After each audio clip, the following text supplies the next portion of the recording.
comment se faire respecter par sa belle famille, quel comportement avoir et comment au final s'affirmer et gagner leur confiance.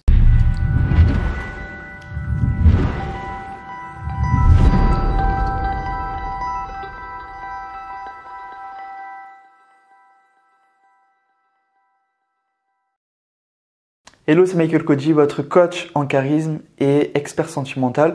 Aujourd'hui, on va voir comment se faire respecter par sa belle famille.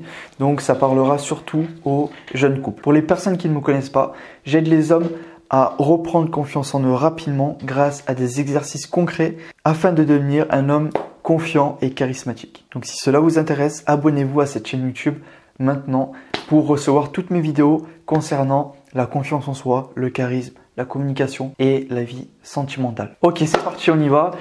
Comment se faire respecter par sa belle famille et au final faire bonne impression? Donc il y a 3 choses à faire pour se faire respecter par sa belle famille. La première chose, c'est de contrôler sa gestuelle, sa communication non verbale, sa posture. C'est très important de renvoyer l'image d'une personne qui est confiante. Parce qu'aux yeux des parents de votre chéri, déjà, ils vont énormément analyser vos faits et gestes et c'est tout à fait normal quand on rencontre une nouvelle personne. Mais là, d'autant plus que vous êtes quand même la personne avec qui votre chéri a décidé de s'engager. Et donc, vous faites bientôt partie de cette grande famille. Et donc, l'image que vous allez renvoyer va pas forcément être perçue par votre langage verbal, mais à 80% par votre langage non verbal, c'est-à-dire la posture que vous allez avoir.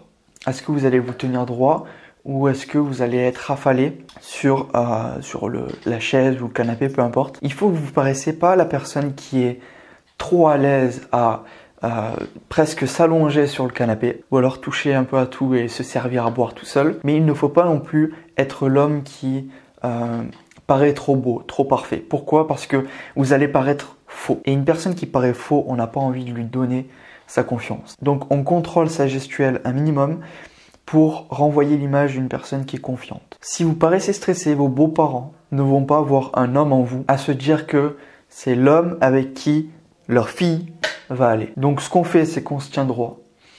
On évite de mettre les 2 mains dans les poches. 1, ça peut paraître stylé, mais 2, c'est ridicule. Et un homme qui montre pas ses mains, qui les cache, c'est un signe que vous manquez de confiance en vous et qu'on ne peut pas vous faire confiance. Donc les mains sont très souvent visibles. Quand vous parlez également à vos beaux-parents, vous les regardez dans les yeux. C'est super important. Le eye contact, le fait de... quand vous parlez à une personne, vous ne regardez pas à droite, à gauche, par terre, ce qu'il y a autour. Mais vous regardez et vous tenez le regard dans les yeux. Donc première clé, contrôlez votre gestuelle. Deuxième clé, c'est d'en savoir plus sur eux. Et là, c'est ce que j'ai fait et que je vous recommande de faire également. Ça va vous aider, ça va rendre les choses plus faciles. Demandez à votre chéri des informations sur votre famille, ce qu'ils aiment, leurs passions, leurs goûts, peut-être aussi voir ce qu'ils n'aiment pas. Il se peut que vous ne soyez pas de la même culture, vous et votre chéri, et donc il y ait des choses qui ne se passent pas dans sa culture ou qui paraissent irrespectueux. Et c'est bien de les savoir, surtout si on veut gagner leur confiance et faire bonne impression. Et de plus, ça va vous permettre également de pouvoir rebondir sur certains sujets de conversation. Si vous connaissez leur passion, voilà, votre beau-père aime peut-être la musique. Si vous le savez, vous allez pouvoir rebondir dessus quand vous allez parler ensemble. Alors je ne dis pas qu'il faut forcément aborder le sujet, mais si vous ne savez plus quoi dire, au moins vous pouvez rebondir sur ça. Mais ça demande vraiment du coup de s'intéresser à eux et de ne pas juste vouloir faire bonne impression, de vraiment vouloir en savoir plus. Et pour cela, je vous invite donc à demander à la personne qui les connaît le mieux, leur fille. La 3e chose, c'est d'être soi-même. Je vois beaucoup de personnes qui essaient de jouer à un jeu pour plaire, pour faire bonne impression.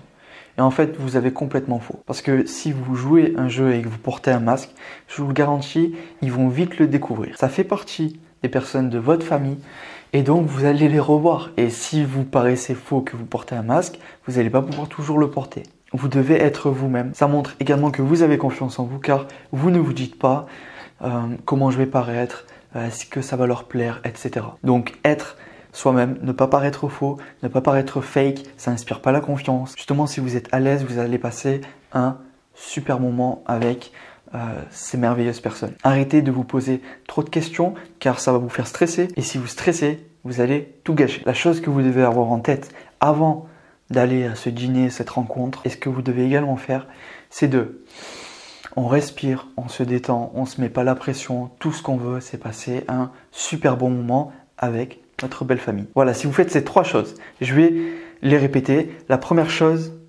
c'est qu'on contrôle sa gestuelle pour envoyer l'image d'un homme confiant et charismatique.